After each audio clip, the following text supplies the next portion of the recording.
John Wayne Gacy, a sadistic serial killer that fooled even his closest friends and neighbors.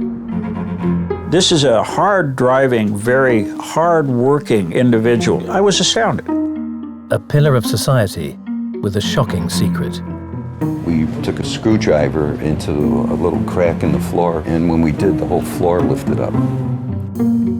He would become one of the most prolific serial killers in American history.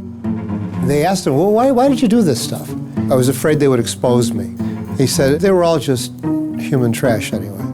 But was John Wayne Gacy a product of his upbringing, or was he born to kill?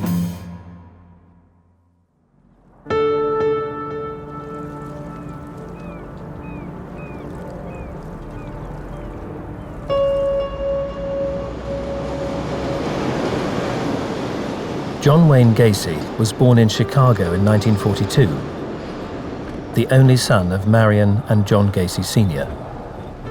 John Gacy was a son of a blue-collar worker, a mother who was a pharmacist. His biological father drank alcohol, but continued to work. He was considered a functioning alcoholic. From what I understand, he was physically abused by his father, and his father was often not available or was intoxicated. His father was also known for abusing Gacy's mother. In fact, engaging in physical fights with her that Gacy must have witnessed. Now, clearly those sorts of things have an impact on a person's development and the way they look at the world. The young John was close to his mother, but to his father, the overweight, unathletic boy was a disappointment, one that he made little effort to hide. His father would come home, he would go down into the basement, into his workshop, not interact with anyone in the family, but had this special thing about his son, whom he felt should be better, more like the father, become a business person, become someone who was admired in the community. Gacy's father regularly called him stupid, a mama's boy, and a sissy. His father frequently told him that he was a failure, he wouldn't amount to anything. So again, you think of how someone growing up with that kind of verbal abuse and emotional abuse would develop as an adult. John entered his teenage years and began to complain of body problems, headaches, faintness, dizziness, which the father must have seen as a weakening, that this was not a strong person, this was not a person who could stand up and be tall and be successful.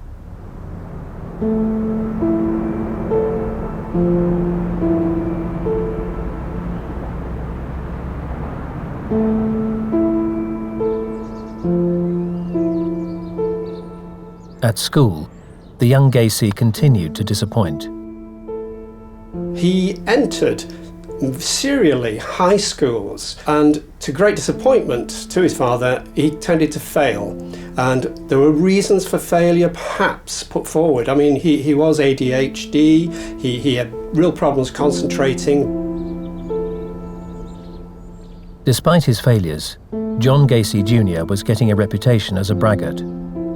He told fanciful stories and could confidently talk himself out of trouble. At 11 years old, Gacy was struck on the head by a swing, resulting in a series of blackouts. His father accused him of faking. At age 16, he began taking medication for a heart ailment. Gacy was seen as weaker than other teenagers.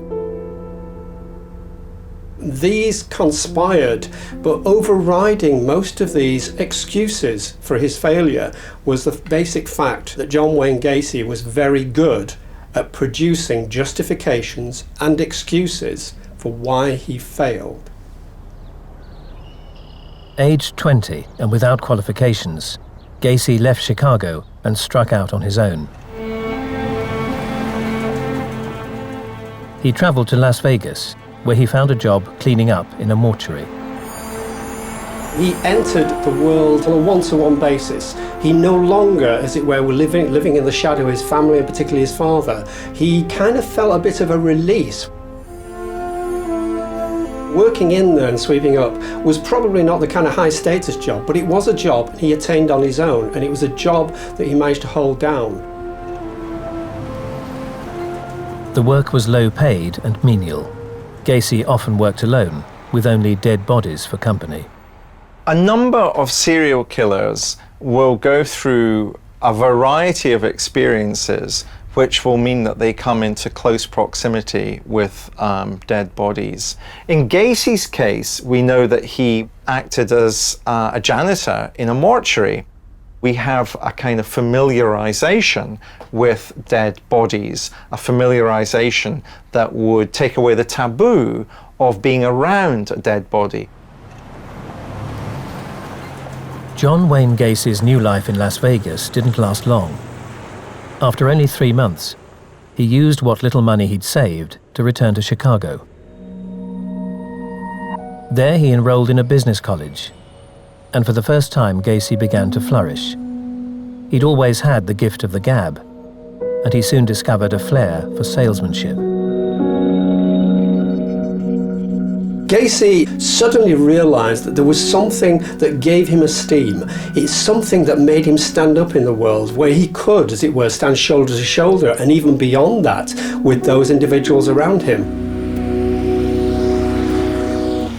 By the age of just 21, Gacy's business talents had won him the position of manager at a shoe store.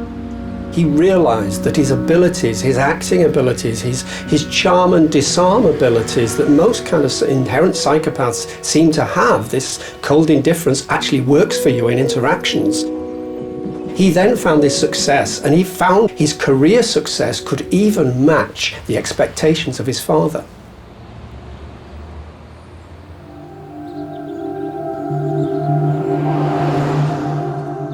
In September 1964, Gacy met and married his co-worker Marlin Myers. Marlin's father saw promise in his ambitious new son-in-law and appointed him the manager of his 3 fast food franchises in Iowa. John and Marlin began a new life in Waterloo. Together they had 2 children. Gacy was now a family man, a rising star in the local business world, and a popular member of the community. On the surface, it was a storybook existence. Gacy was a role model. He was a role model of what a businessman should be. He should be involved in all of these political organizations, all of these business organizations. He should be the upstanding citizen in his small town. But it really had no meaning for him. Otherwise, if it had, he wouldn't have needed to go into the remainder of what he did for the rest of his life. What John Wayne Gacy would become would shock his suburban neighbors to their core.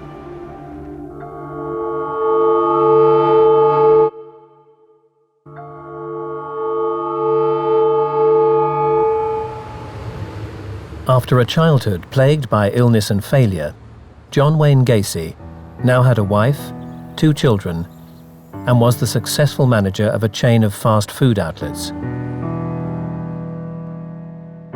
The Gacys appeared the perfect nuclear family. But behind the respectable facade, John Wayne Gacy had begun to inhabit a world at odds with the straight-laced image of Midwestern suburbia. He got started abusing teenage boys sexually, and there are a few chilling incidents where he actually threatened some of these young men, though he didn't injure or kill anyone as far as we know. In 1967, Gacy lured 16-year-old John Tullery to his home. They watched pornographic movies, drank, and played pool.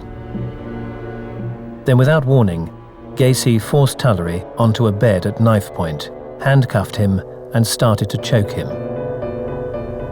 In the case of John Tullery, he followed the usual getting them drunk and showing pornography and then turning suddenly and using violence or threat, and in this case a knife, to force that person into handcuffs, into a power submissive role, and then to actually inflict torturous sexual behaviour, taunting, choking, threats to that individual, who would, generally speaking, in many occasions, not report this. But Tullery did report his ordeal, and other boys would follow. Gacy was arrested. The 26-year-old family man and bright light of the community was charged with sodomy and sentenced to 10 years in Anamosa.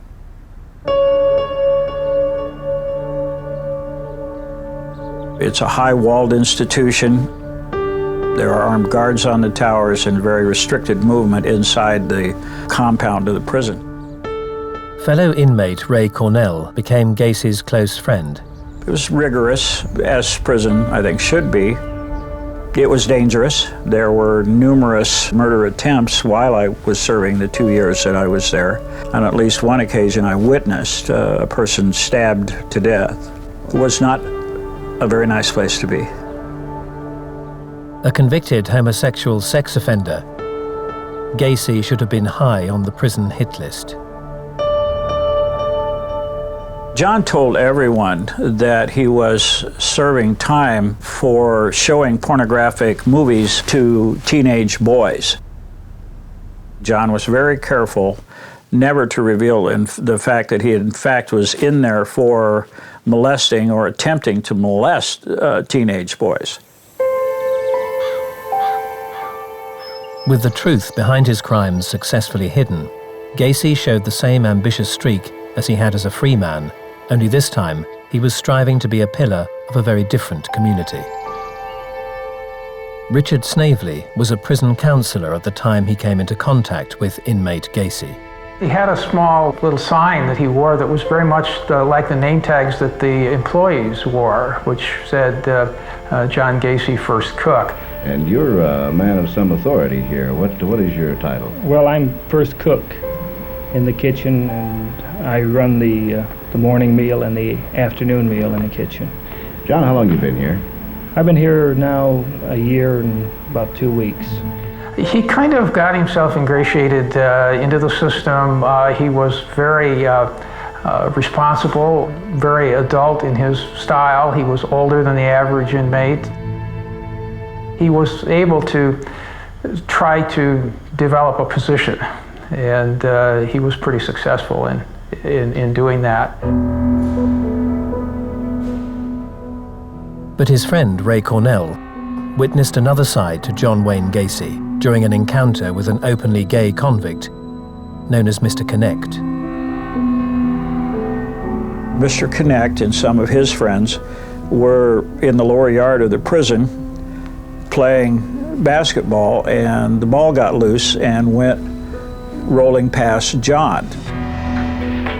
And John got the ball and threw it as hard as he could.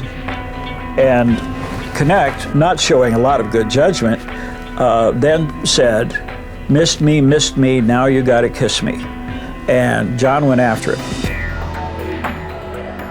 Just for a second, I think I saw just a glimpse of what his victims saw at the end of their lives, because he had every intention of going after Gary Connect and hurting him badly or killing him. I think I saw the monster. At Christmas 1969, Gacy received news that would affect him profoundly. We were sitting in the lower yard in the card playing area when a guard came down and got John and took him up to the security office. Gacy's father had died from cirrhosis, and the authorities were not to permit him to attend the funeral. When I saw him again the following morning in the chow hall, he was a wreck.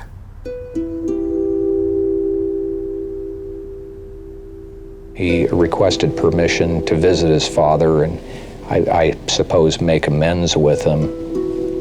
My suspicion is that when his father died, that was difficult, because what it means is that you can never repair this relationship. People always want the approval of their parents, no matter how old they are. He talked about his father over the next several days, and he also talked about how deeply hurt he was at the fact that he would not be going over to Chicago to see his father buried. But in 1970, less than 2 years after his conviction, Gacy's model behavior paid off. You mind my asking how long do you plan to take up residence here? Well, I hope to be getting out sometime in May. Well, good. What's interesting about Gacy's prison experiences as a result of the sodomy charges is, firstly, he's released very quickly. His sentence was 10 years. He was out after 18 months. He was able to convince people that his behavior wouldn't be repeated.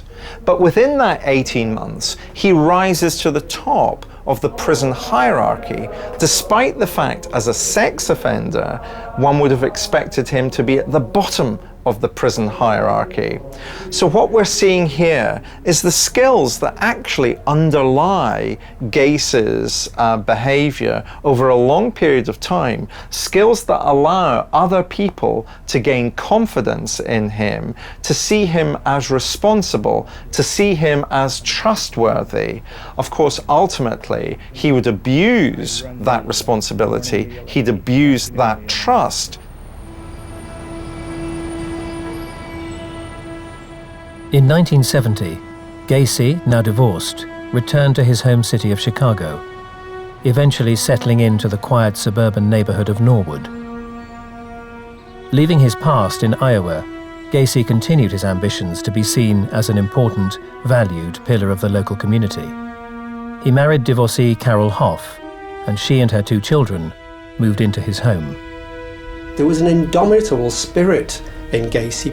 He really did think he was beginning to become invulnerable, that he could rise again, and simply getting married was just another strategic plan as far as Gacy was concerned. There was no real sexual intent in this marriage, it was convenience. As in Iowa, Gacy's image as the perfect suburban neighbor was a mere facade. In 1971, he was charged by Chicago police with disorderly conduct after a teenage boy complained that Gacy had picked him up at a bus station and forced him to commit a sexual act. The case was dropped when the boy failed to appear in court. In 1972, Gacy was charged with battery when a young man complained he had been forced to perform oral sex after Gacy had told him he was a sheriff's deputy.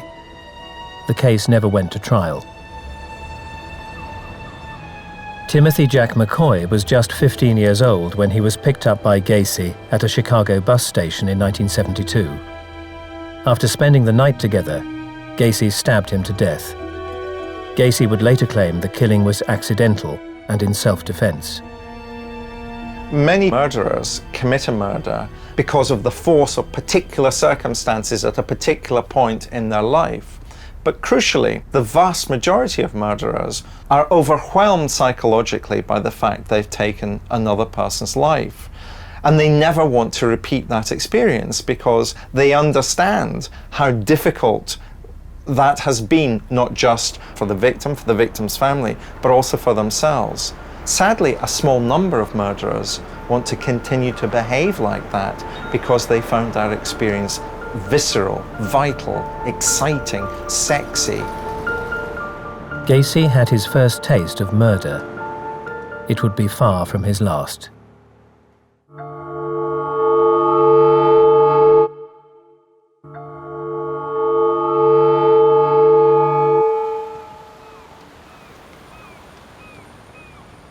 In 1970, after serving time in prison for molesting teenage boys, John Wayne Gacy remarried and began building a new life in Chicago.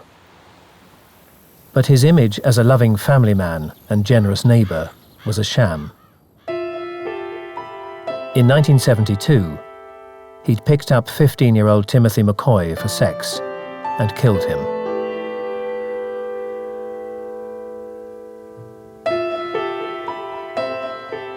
Gacy would not be arrested for the murder of the teenager. As far as the rest of the world was concerned, the 15-year-old had simply disappeared. And to the local community, John Wayne Gacy seemed ever more the perfect suburban neighbor. The neighbors on the block liked him. He was a very friendly man. He would give these tremendous outside parties for 100 to 200 people. Gacy regularly entertained his neighbors by dressing up as a clown and performing magic tricks. Gacy was the kind of person that, not knowing how evil he was, you would like to have him in your community. He was active in the JCs, which is the Junior Chamber of Commerce, and he was a volunteer for the political party of his choice, and he was very well thought of in the very small world of his community.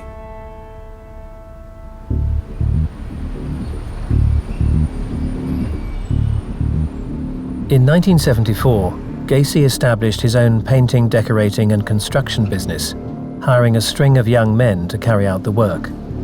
His charisma and bravado ensured there was no shortage of potential employees.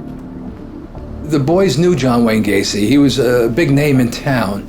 And when he walked in, he was John. He had the big car outside. He had the money. Everybody knew he was wealthy. He had a big business. And when he approached boys that were 14, 15, 16 years old, making minimum wage, and he was promising them almost double salary just to work in a construction site and help him build. These boys jumped at the chance. Gacy's upstanding image as generous neighbor, successful businessman, and do-gooder in the community meant his motives for employing many of the young men went undiscovered.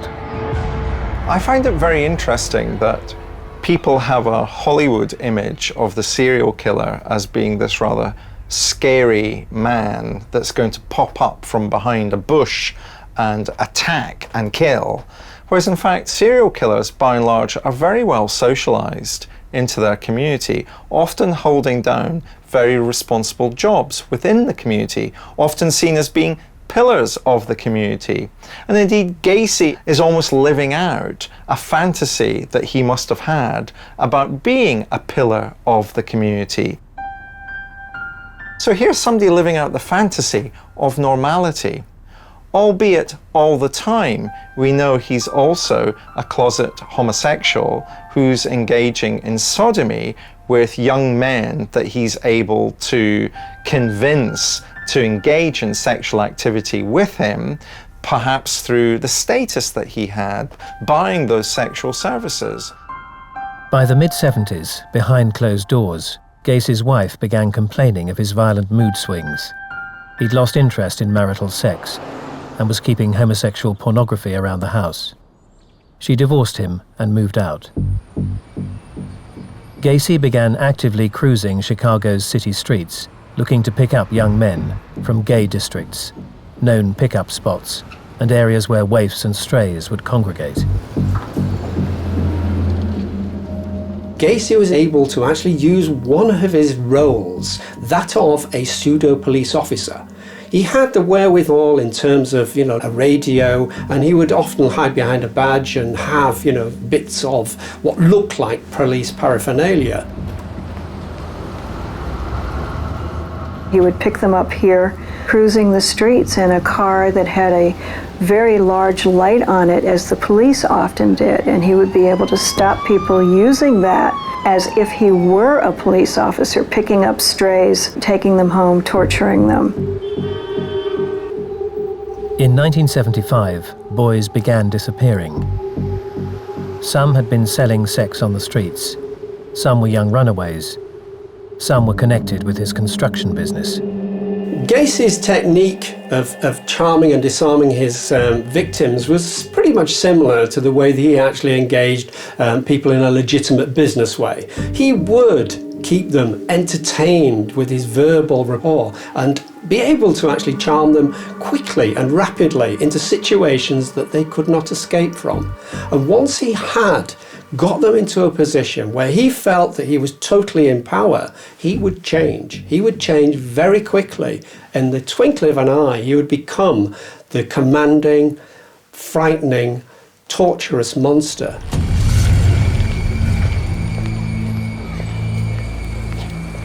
The young men would frequently be drugged, handcuffed, subjected to repeated rapes and terrifying ordeals of torture. Then they would be strangled. He always picked the kind of attractive guy that he could never be himself. But these individuals became less individualistic as far as he's concerned. They became more and more objects. I mean, the more they became simply objects for him to do with as he wished, the more horrific and torturous their experience was within his company.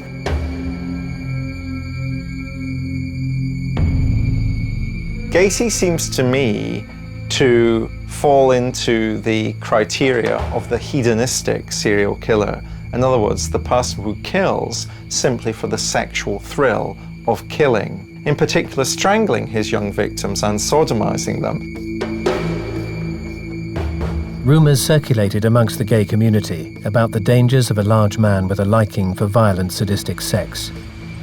But despite an ever-increasing number of disappearing young men, they were simply assumed to have left town or run away. With no bodies discovered, they were chalked up as just another of the thousands of missing persons reported in the city each year. The police tend to call young kids of that kind blue dross. They tend to call them that as a way of saying they don't matter as much as kids from a normal background, so we don't give them as much attention. We also know, because of their sexuality, that often that means the police don't take enough notice of the violence in gay men's lives. Even when police were alerted to Gacy's sadistic behaviour, they failed to act. On a night in March 1978, 27-year-old Jeffrey Rignall was lured into Gacy's car by his offer to share a joint. He was chloroformed, driven to Gacy's house, and subjected to prolonged, agonising sexual torture. After being repeatedly drugged, he eventually awoke, sprawled under a statue in Chicago's Lincoln Park. Despite reporting the incident, Gacy remained at large. Gacy's protection from investigation and prosecution was this established good citizen that he'd managed to fabricate in the community, where he felt to some degree he was pretty much invulnerable from accusations from young lads who were probably not thought of very well in the community. He also knew that it was pretty difficult for someone to make accusations of homosexual nature and of someone who would suddenly want to torture someone. This was out of context, particularly out of context given his standing. But John Wayne Gacy was about to make a fatal mistake. When Gacy stopped targeting young gay homeless men who weren't really part of the community, but instead targeted Robert Peast, who was an all-American high school kid with a good family, who were going to report him as missing, who were going to say, how's the police investigation going? It was only by choosing that type of victim that really was the unraveling of Gacy. 15-year-old Robert Peast was considered the archetypal clean-cut all-American boy, popular with his peers and loved by his close family. On December the 11th, 1978, he was working his regular job in a pharmacy, saving money towards college. He was looking forward to joining his mother's birthday celebrations that evening. When she came to collect him at 9 p.m, he asked her to wait for a moment while he went to talk to a man who was in the parking lot about an offer of a construction job. He did not return. Chief of Detectives Joseph Kozenzak received the missing persons report. This is where Robert Peast worked. The boy's mother came here to pick him up, and when she arrived, the boy told her that he wanted her to wait inside so he could go outside to talk to someone about summer work. And once the boy went out the front door, he was never seen again. The owners of the drugstore told us that they had a contractor who was to do repair work inside of their pharmacy. They supplied us with some information pertaining to his telephone number, and through the phone number we were able to determine his full name and address. And that's the first time we ever knew the name John Wayne Gacy. Detectives headed to the businessman's home to question him, hoping they would find the missing 15-year-old safe and unharmed.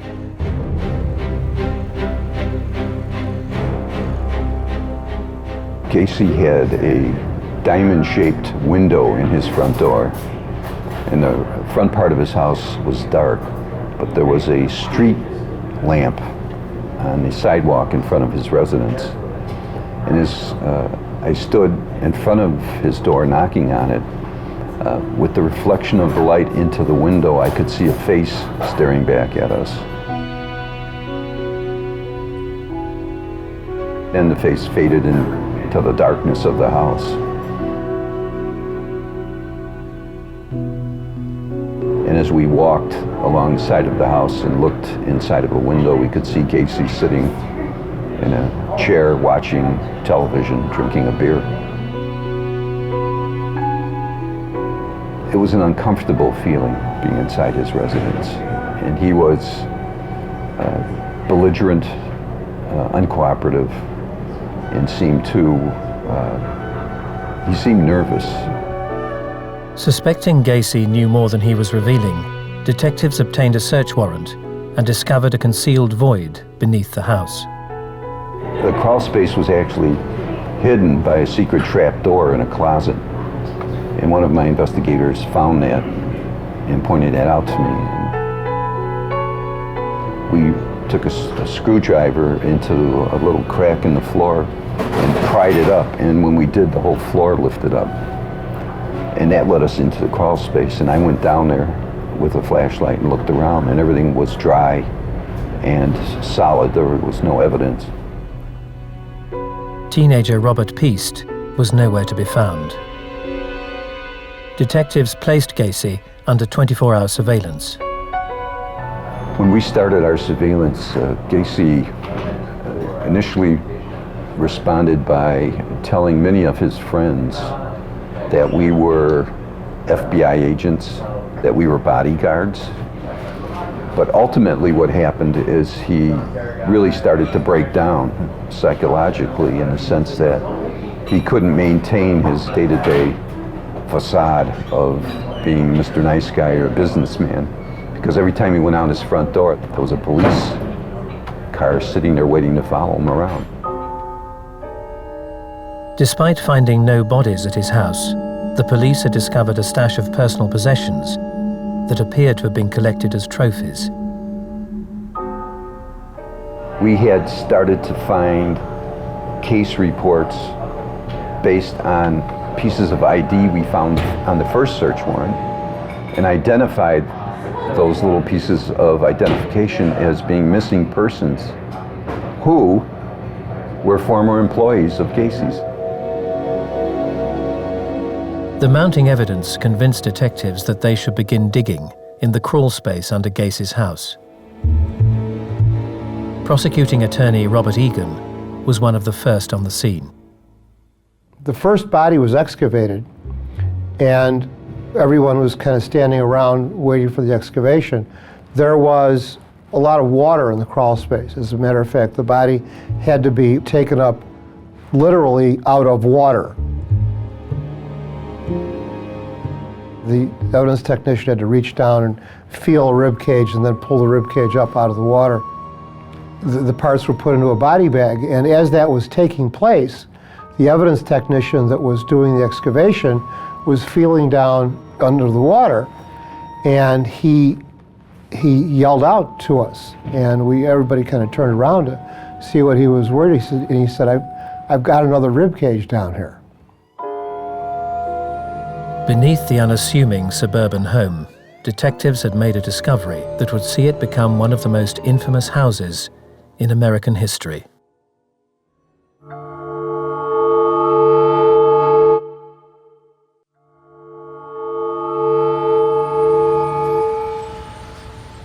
In 1978, the search for 15-year-old Robert Piest had led detectives to the home of John Wayne Gacy, a businessman and pillar of the local community. There they discovered the remains of a decomposing body in a hidden crawl space beneath the house.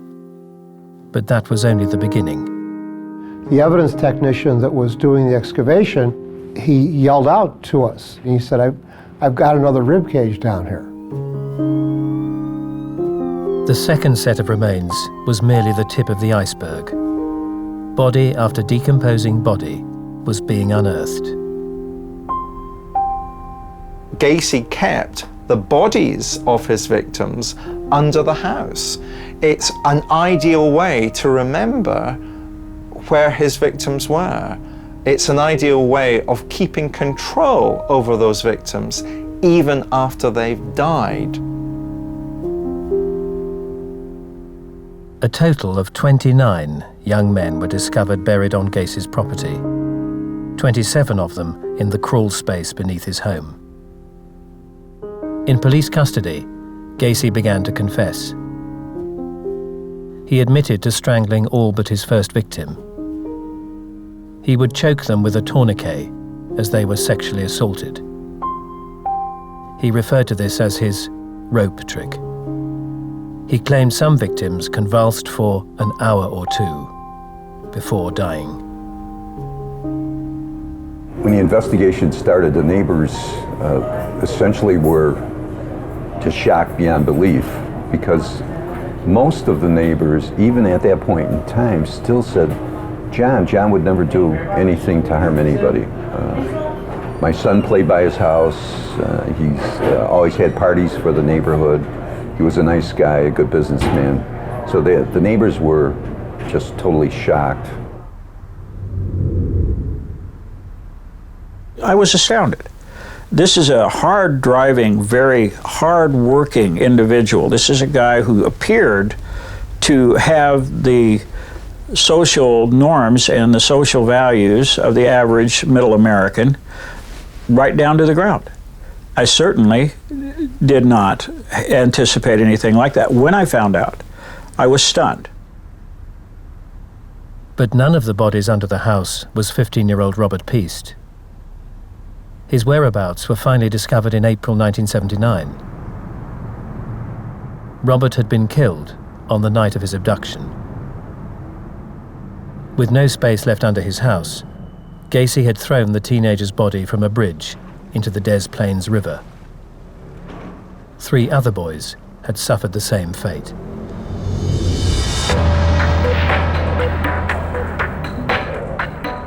On February the 6th, 1980, 37-year-old John Wayne Gacy stood trial for the murder of 33 young men. Well, the defense argued that he was insane because he couldn't control his actions. I mean, obviously he couldn't control his actions. He killed 33 people that we know of. But as an insanity defense in a legal courtroom, that's not going to hold up. Prosecutor William Kunkel was convinced he could prove Gacy had been sane and fully aware of his wrongdoing. He had underlined passages and read in his family Bible indicating his knowledge of his own guilt as a Catholic. The blasphemers, the idolaters, the abusers of themselves with mankind shall not inherit the kingdom of God. He had that underlined. He had the Illinois statute book with the paper clips and underlining on the Sexually Dangerous Persons Act. He knew exactly what he was doing, and he even knew what the consequences of it was. So he never showed any remorse, never any contrition, no emotion. It's what psychiatrists call a flat affect. Very narcissistic. Well, he was all that mattered.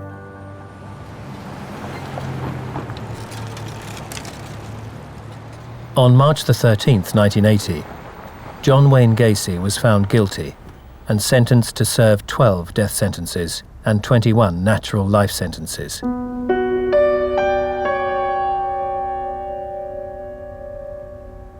They asked him, well, why did you do this stuff? And he said, well, there were several reasons. With some of the kids, I was afraid they would expose me. Others threatened to expose me, so I had to kill them. He said, and they were all just human trash anyway. That was his reason. On May the 10th, 1994, after 14 years on death row, John Wayne Gacy was executed by lethal injection. Gacy remains one of America's most prolific serial murderers. But what drove him to snuff out the lives of 33 young men? Was the belittling and abuse at the hands of his alcoholic father the catalyst? Was the blood clot on his brain from his childhood accident with a swing the trigger? Or was John Wayne Gacy simply born to kill? I don't think there's anything in Gacy's background that suggests that he was born to kill. My sympathy for Gacy's circumstances is that homophobia is a very difficult cultural phenomenon to overcome. And as a gay man, Gacy must have felt it was very difficult to be open about his sexuality.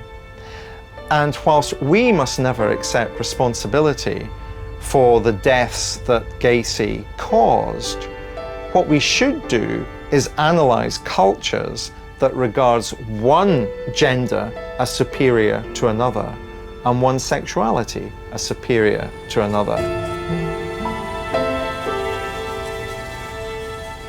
He clearly lacked a conscience, had no feeling towards others, that he was very callous and cold and calculating. I can only conclude that people are born with this deficit, and there's no way we can change that. We can't teach someone to develop a conscience if it's not there. So just imagine yourself if you lacked a conscience, the sorts of things that you could get away with without feeling bad. It's a conscience that makes most of us behave because we'd feel bad. If you were suddenly freed of that, think of what you might do. Forensic psychologist Dr. Helen Morrison spent 600 hours in the company of the serial killer. And after his death, was given permission by Gacy's family to have his brain examined. There were no obvious abnormalities. To him, those men and those boys were vermin. They just needed to be extinguished for no reason other than the fact that they needed to be gotten rid of. 99% of serial murderers are male.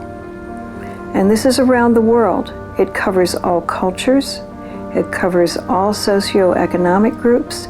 It covers all religious groups.